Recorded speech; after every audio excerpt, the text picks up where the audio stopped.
दोस्तों, आज की कहानी है सोच बदलो, जिंदगी खुद बदल जाएंगी। किसी शहर के रेलवे स्टेशन पर एक भिखारी रहता था। वह वहां आने जाने वाली रेलगाड़ियों में बैठे यात्रियों से भीख मांगकर अपना पेट भरता था। एक दिन जब वह भीख मांग रहा था तो सूट बूट पहने एक लंबा सा व्यक्ति उसे दिखा। उसने सोचा कि ये व्यक्ति बहुत अमीर लगता है, इससे भीख मांगने पर ये मुझे जरूर अच्छे पैसे देगा। वह उस लंबे व्यक्ति से भीख मांगने लगा।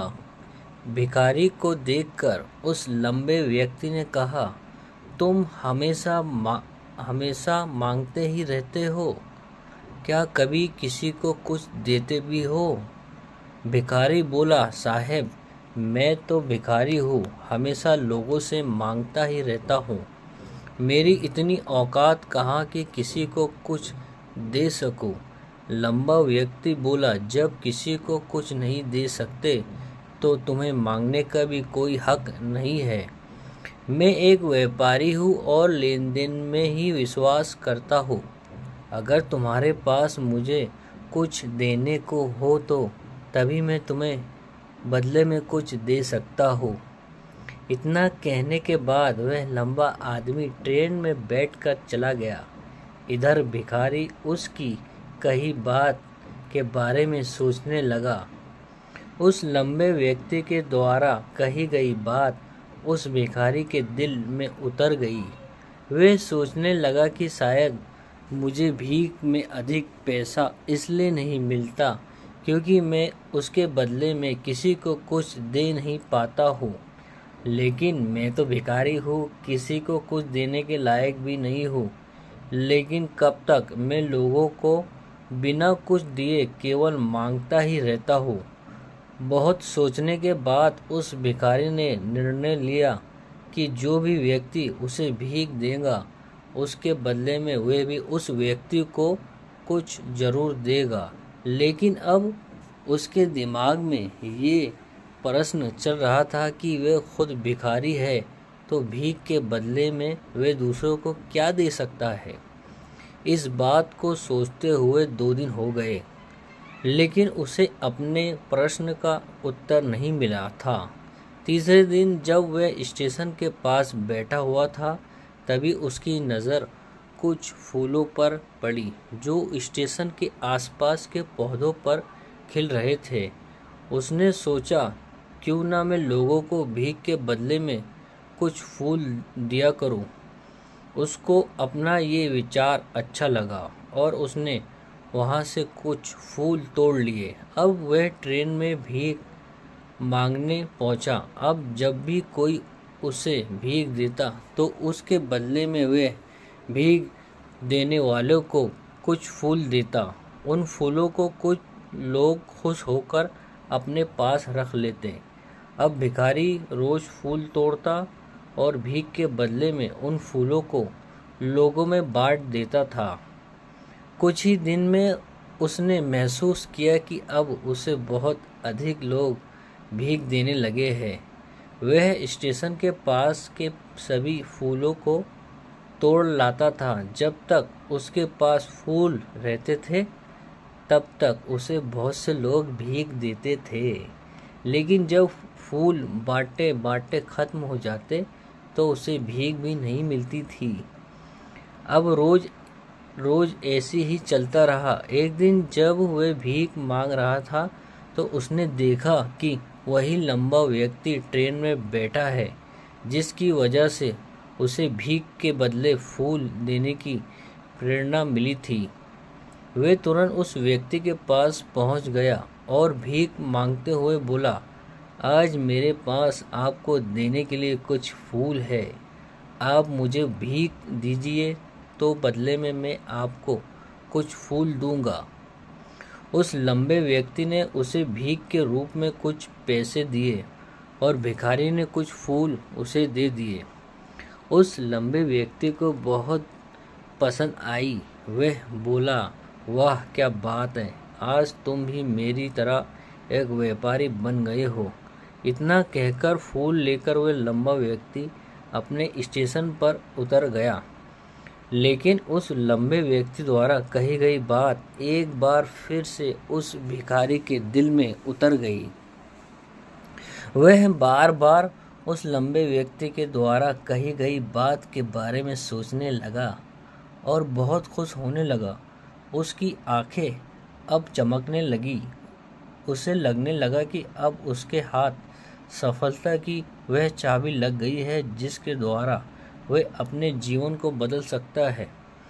वह तुरंत ट्रेन से नीचे उतरा और उत्साह होकर बहुत तेज आवाज़ में ऊपर आसमान की तरफ देखकर बोला, मैं भिखारी नहीं हूँ, मैं तो एक व्यापारी हूँ, मैं भी अमीर बन सकता हूँ। लोगों ने उसे देखा तो सोचा कि शायद ये भिखारी पागल हो गया है और अगले दिन से वह भिखारी उस स्टेशन पर फिर कभी नहीं दिखा। लेकिन 6 महीने बाद इसी स्टेशन पर 2 व्यक्ति सूट बूट पहने हुए यात्रा कर रहे थे। दोनों ने एक दूसरे को देखा तो उनमें से एक ने दूसरे से हाथ मिलाया और कहा, क्या आपने मुझे पहचाना? दूसरा व्यक्ति बोला, नहीं, क्योंकि मेरे हिसाब से हम लोग पहली बार मिल रहे हैं। पहला व्यक्ति बोला, नहीं, आप याद कीजिए, हम पहली बार नहीं बल्कि तीसरी बार मिल रहे हैं। दूसरा व्यक्ति बोला, मुझे याद नहीं, वैसे हम पहले 2 बार कब मिले थे? आप पहले व्यक्ति मुस्कुराया और बोला, हम पहले भी 2 बार इस ट्रेन में मिले थे। मैं वही भिखारी हूँ जिसको आपने पहली मुलाकात में बताया कि मुझे जीवन में क्या करना चाहिए और दूसरी मुलाकात में मैं वास्तव में कौन हूँ। दूसरा व्यक्ति मुस्कुराया और अचंभित होते हुए बोला, ओ याद आया, तुम वही भिखारी हो जिसे मैंने एक बार भीख देने से मना कर दिया था और दूसरी बार मैंने तुमसे कुछ फूल खरीदे थे, लेकिन आज तुम ये सूट बूट में कहाँ जा रहे हो और आजकल क्या कर रहे हो?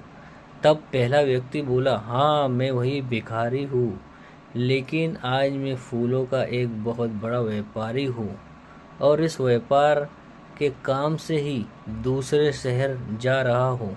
कुछ देर रुकने के बाद वह फिर बोला, आपने मुझे पहली मुलाकात में प्रकृति का वह नियम बताया था जिसके अनुसार हमें तभी कुछ मिलता है जब हम कुछ देते हैं।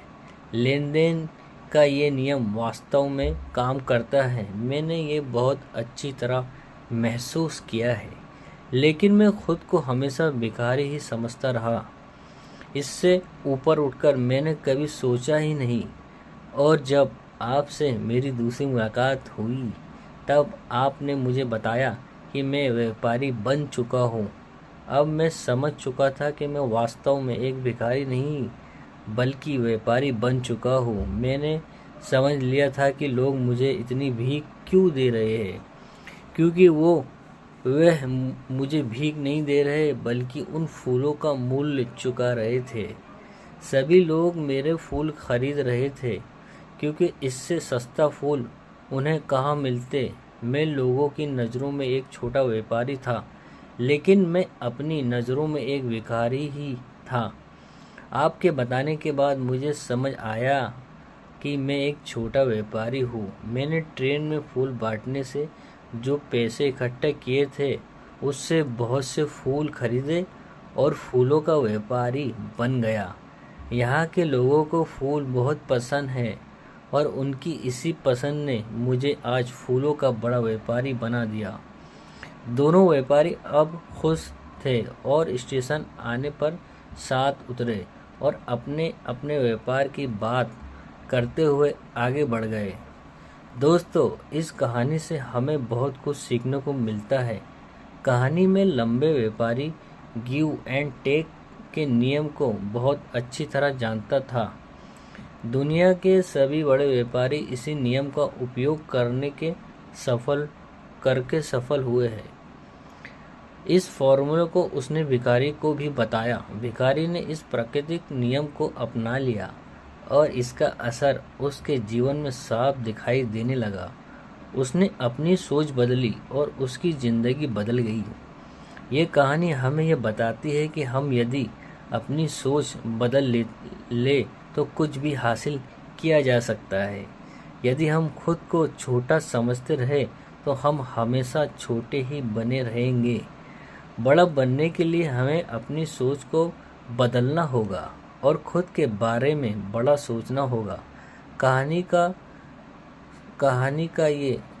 का सार ये है कि कहानी का मतलब यह है कि सफलता आपकी सोच में छुपी होती है। खुद का आत्मसम्मान जगाइए, अपनी सोच को बढ़ाइए और देखिए कैसे आप सफलता की शिखर पर पहुंच जाते हैं। ओके दोस्तों, have a nice day, always